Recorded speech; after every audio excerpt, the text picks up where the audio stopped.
Yo, what's up, everyone? I skipped the countdown because we're basically ready. Jem is here, I'm here, so we're just gonna start working, start giving feedback on stuff.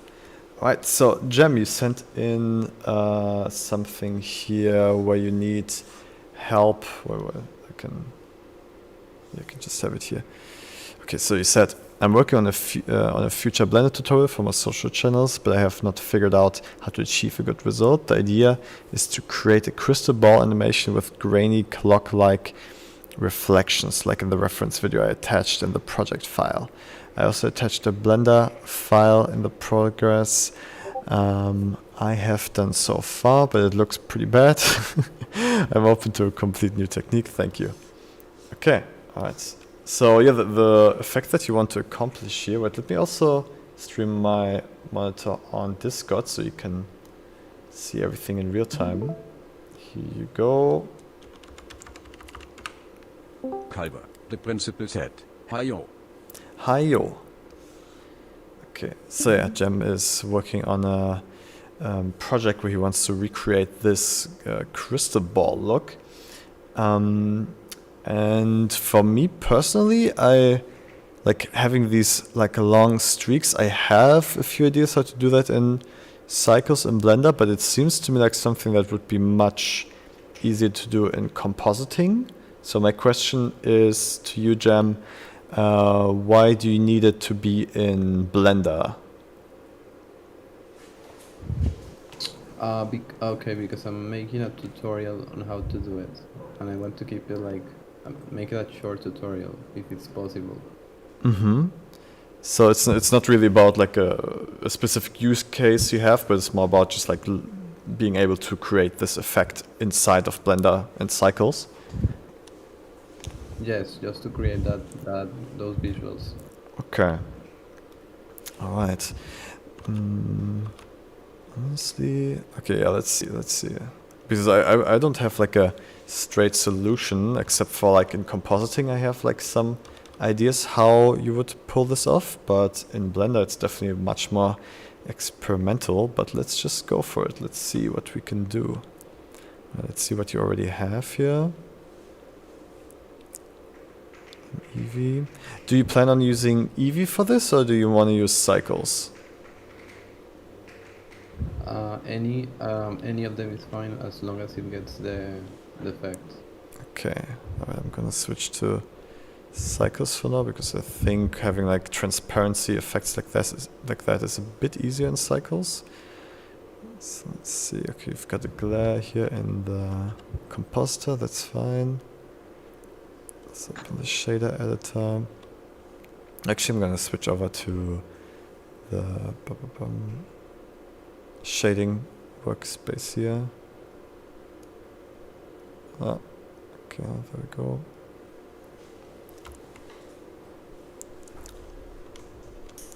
Okay, so we have a world HDRI that you already set up. Let's see what your object is. Okay, it's just a glass shader. One idea that I had was with the ray portal, but I actually have not been experimenting with that a lot, but I can imagine. Let's just get some info here. Object info, location, direction. I'm just experimenting right now. Just seeing if anything I create here makes sense. Okay, no, that doesn't work properly. Class. Because the reference here, there's definitely some kind of like stretching of the reflections happening, which, yeah, to me seems like something that would need like trickery with the render engine itself. I'm not sure if like the built-in systems would make something like that possible. One idea I had was to create like layers, kind of like a onion to like have a lot of different layers of this sphere, but I don't think that's reasonable. I think that's like it's not really easy to reuse or put on other kinds of objects. So maybe, yeah, honestly, I think Ray Portal would be a way to do it. Okay, maybe let's play around a little bit more with it and see if we can figure anything out. I'm gonna add a plane here just as a object in space, just to be sure that something is happening. Okay. So position, I think it's already working. I think we need to warp this somehow. So maybe if we put in our object location, that's the position and direction. Let's get that again. Okay, this isn't really working. Basically, my idea right now is to like try to figure out if we can warp whatever we see, if we like the reflections, if we can warp it in a way that looks similar to that with the Ray Portal. For some reason, the sky is black. Let me check your world setup here. Okay, because you are mixing it with the ray here with camera ray. Okay. Okay, so now, okay, we will look through this sphere. We should be able to like bend it somehow. I'm not super sure how exactly, but there should be a way. Maybe direction. Let's see. Normal didn't work. Location, and then maybe there's a way to use like a Fresnel to bend it. No. Fresnel, maybe with some vector math. Wrap.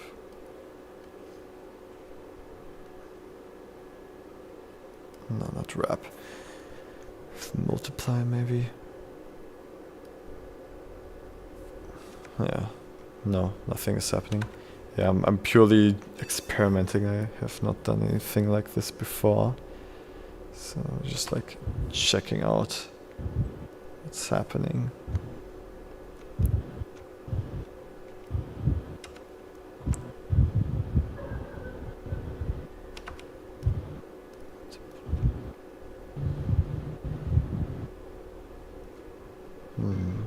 Because I would imagine like with this, because this Fresnel is basically giving us, wait,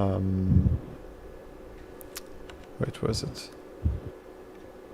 Ah, here we go, okay. Now we get a mask. It's giving us this like gradient from the outside to the inside, so I was hoping that we would be able to bend the information with that. But it doesn't seem to do anything.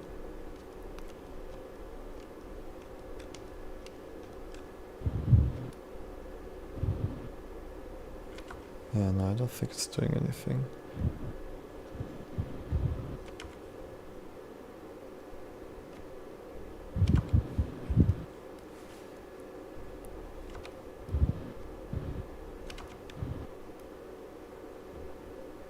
Oh, wait, this is doing something. Something very confusing.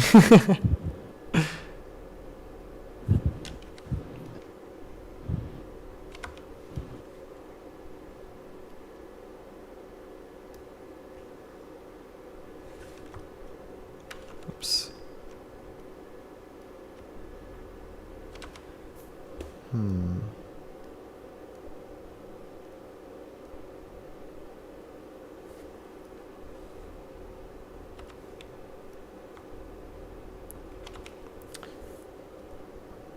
Yeah, Jam, this might be too far into the math realm for me personally. I don't think I have like a clear solution for you with this. Oh, okay. It's okay. I actually like the first one you did. The the first reflections. I don't know how you. Or was it? I mean, this is just your glass BSDF, right? I think. I mean, I think the ray portal would be the way to do it, because with ray portal you can kind of just like bend light however you want to, or like bend an image on a surface however you want to. I just don't have like much experience with it, so maybe it's worth diving deeper into that if you want to get to that effect. Do you know anything about the ray portal yet? No, first time I see it. Ah, okay. It's pretty crazy. It basically lets you control the rays. Like when the camera rays go through this object, you can basically, with the ray portal, decide how they continue or where they continue towards. So for example, you can get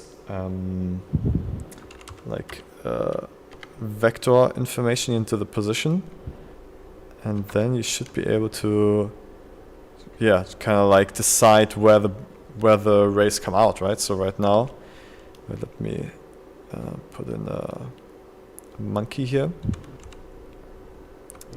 So what you're able to see is that you're able to change the rays, like where the rays travel. So I can change this position value, and the rays basically, they go into this sphere, but then they, like a portal, you know, like they get teleported over here and continue towards the monkey. Oh, I see. Yeah, so that's very cool. yeah, it's pretty crazy. So that's why I think you should be able to do it with this, because there should be a way to bend these rays, you know, like there should be a way to bend them with a Fresnel or something, but I just don't have enough experience to really know how that would be done. But yeah, it's a pretty crazy node. I actually can make another one about this kind of node, so it's okay. It's a win-win for me. Okay. Okay, nice, man. Yeah. Is there anything else I can help you with? Well, I had the short film, but I don't know if you have time for this stream or the next one. I have time right now. Like, if you want to watch it together right now, we could totally do it. Okay. Yeah, it's a 2-minute short film, so it's not that long. Okay, cool. I should just. Would you like to just get some feedback on it, like what I think about the short film in general? Yeah. In general, your talks and how it could. Even the story. I just want to check your feedback, reaction of other people, especially you, because you know a lot about this type of content. It's like narrative. Awesome. Okay, yeah, let's watch it together. Send it over.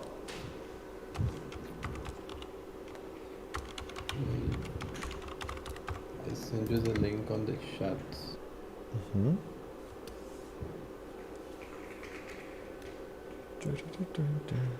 The hole.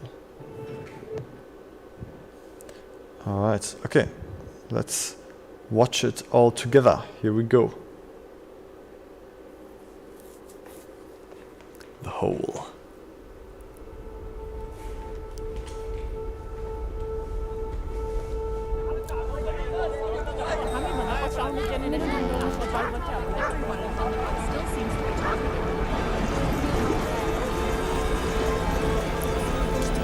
That's already really cool how the Earth just starts flat, and then it gets like, because it's just a generic sphere in the beginning, and then it reveals itself to be the Earth by the land masses extruding.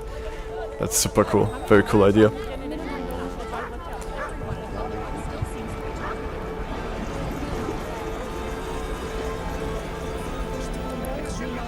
I think it's like lighting wise it's a bit low detail, or maybe it's because the the displacement map you're using here is not so high resolution. Like it feels very soft, right? So I think if you were to mix that with some kind of like procedural noise, just give it some more detail in some areas, I think it would feel even higher quality.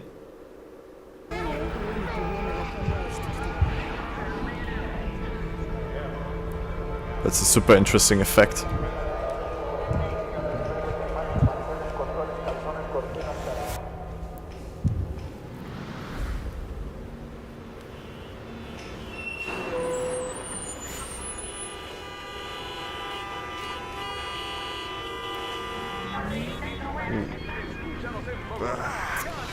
Ah, interesting. Did you animate his face with MetaHuman and the facial capture?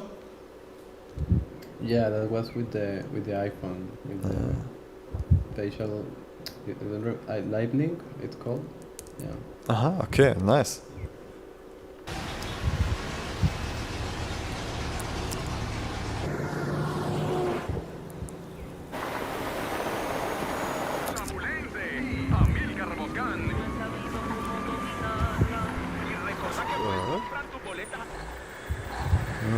The facial animation is very detailed, very nice, but it's kind of strange that the rest of his body is static, you know? Would have been... Yeah, would have... yeah, it feels a little bit disconnected because of that. It would have been cool if the body had a little bit of animation fitting to the face. yeah, I see. Yeah.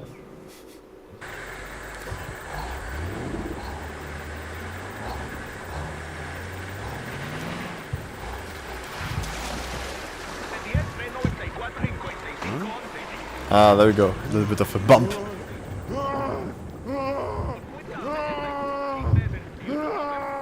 Yeah, that animation was pretty good. I was just sitting in the seat. No!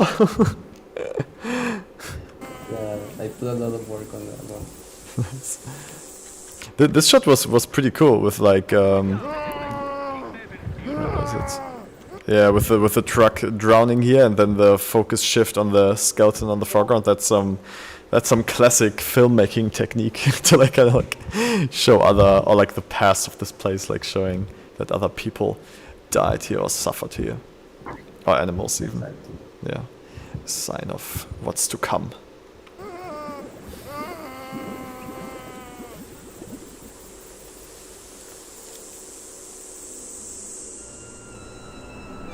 Oh, that was a very cool shot with a light hole and the truck falling down.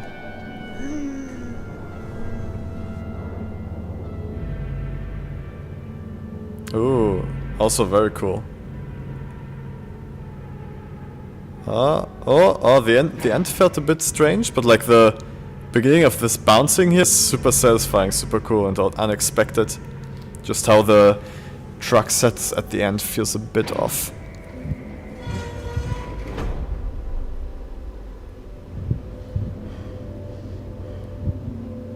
¿Qué? ¿Qué es este lugar?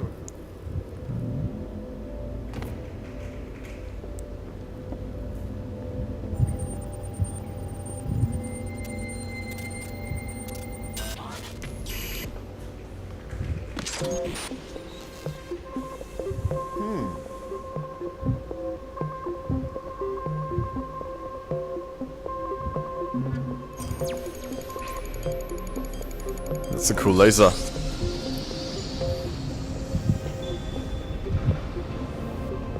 That was a cool shot.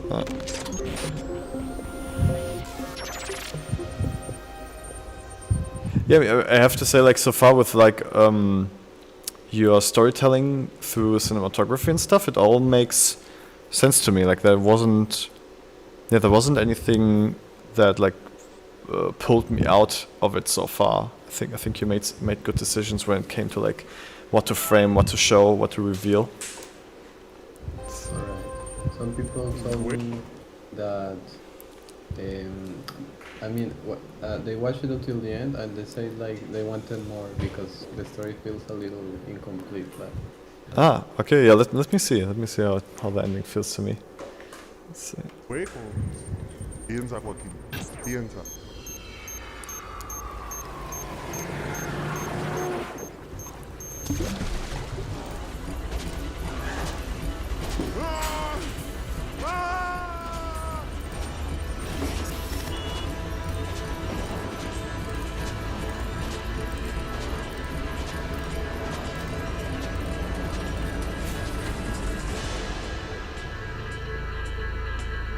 Oh, okay, so he basically chose the next truck to fall down there. Yeah, it's like a loop. Yeah, I see. This, I see. Yeah, it feels like one of those how was it called? Like, it reminds me of this like Japanese horror genre. What was it? I don't remember, but there's a few like movies like that where people kind of just survive by getting other people involved in this weird game, right? So I like that. It's very kind of like a, yeah, I guess like a non-ending, right? Because it just shows you that this is not the end. It's just repeating, but it's got an interesting feeling to it. I mean, we don't really have any conclusion for this main character because he's kind of just like running away, right? Like, I don't think it doesn't feel like he learned anything. So I guess that's maybe a bit unsatisfying, where he just like gets dropped into this place. He does how the computer screen tells him, and then he runs away. So I guess it would be interesting to have, or like him to like feel like a real character in a short film or a movie, for him to like do something unexpected, right? To like maybe not wanting to participate and then being punished for it, or being forced to participate or something like that. Yeah, some kind of like development is always nice, you know, like him pushing back against this weird loop, and then needs to answer for his needs to answer for his actions. Something like that would have been nice to like make it feel like a real character with some development. But yeah, but I think as I said, like storytelling wise, everything was really clear to me. Also with like, I mean, even that this idea of like this being a cycle and he needs to select the next one who needs to go through this is, yeah, very clear. Yeah, everything very clear. It's very abstract, but in a cool way, where it feels like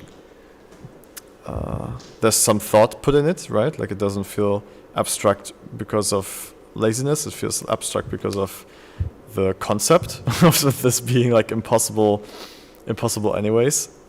Something like outworldly. So yeah, I think in that regard you did a great job with this. all right, thank you, Calvin. I actually had an idea. When he gets in the hall, there is another character, but this character is like a skeleton. Yeah. And so the loop stops if two people decide to stop. So the skeleton is kind of begging him to stop, but he sort of like refuses, and it's like that kind of like conflict between them. But just I didn't know how to animate a skeleton. Come on. I didn't have. I see. Yeah, I mean, something that that was- would have yeah. been interesting. Yeah. Maybe next time you can try to give the main character a little bit more give him a little bit more of self agency, you know, like doing his own thing instead of just following orders on the screen. Like questioning what's happening, like not following directly. Yeah. Alright. I see. Good job, man. Yeah. You do these kind of short films regularly? That No, that was part of like a final project of a course. Mm-hmm. But this was I really love doing this type of stories. Especially the metahuman have been getting very easy to use. So that's why I decided to choose Unreal. Yeah, I mean that has always been one of the biggest roadblocks for most artists, because animating humans, creating humans is so difficult. So them like giving us so many tools to do it easily is really really cool, really crazy. Oh. All right, cool. Yeah. Keanu is also here. He says, "Hey, cover. Was I not in the student membership? I thought I was in the top 30. Sorry. Maybe you didn't have your name in the forum. Wait, let me check. But yeah, I remember you being in the top 30, so I will I will give the trial membership to you for sure. Let me just check if it was also in the form or not, to see if I made a mistake.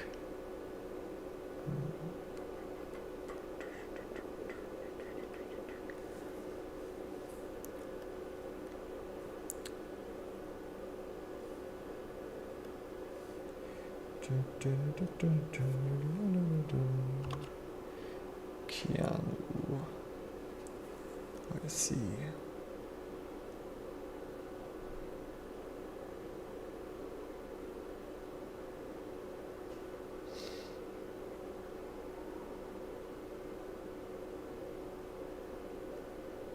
Keanu, yes.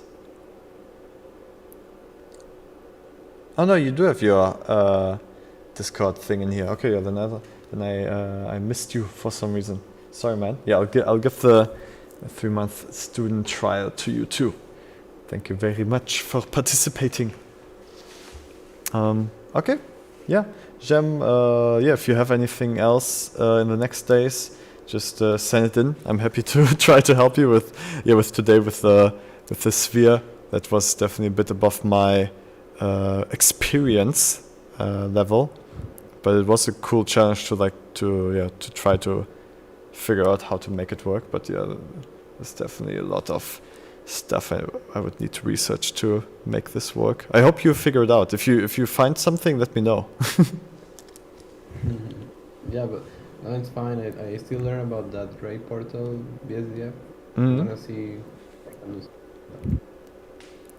Yeah, I think if you mix that together with some glass shaders to like get the cool like outer rim of this sphere, I think then you should be able to get that look somehow. Yeah. Yeah. Okay. All right. Yeah. Then I'll hear you soon again. Okay. Have a great day. Yeah. Thank you, Calvin. See you. See you Bye-bye. soon. Bye bye. Okay, and I think I'm also gonna stop the stream now. Yeah. I'm basically just like starting to work on the off the air show job. But yeah, it's right now I think I need a little bit more time to work on it myself. Yeah. I will start streaming that soon, but I want to just get the basics out there and done by myself for now. Oh, Keanu says I will for sure subscribe to your Patreon once I land a client. Nice, thank you. Very happy to hear that. Yeah, and I'll give the membership to you, and then you can also send in your stuff, and we can work on some stuff together. All right, everyone. Oh, Wrench is also here. All right, Wrench, thanks for still joining, but I'm gonna